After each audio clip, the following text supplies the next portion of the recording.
ennill y dydd neu nofio gyda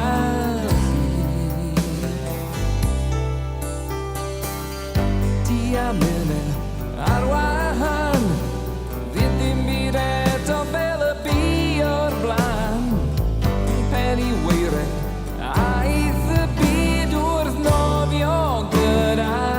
thi un edrychiad fel deg gair un cyffyrddiad fel addewid dair byw am yr eiliad rhag colli y dydd gadael y glenydd a nofio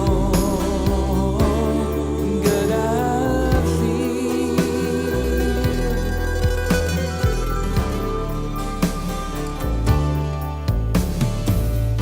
dwi gael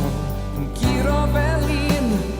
dim byd amdani ond croes i'r ffin gwrthod bob cyngor a derbyn y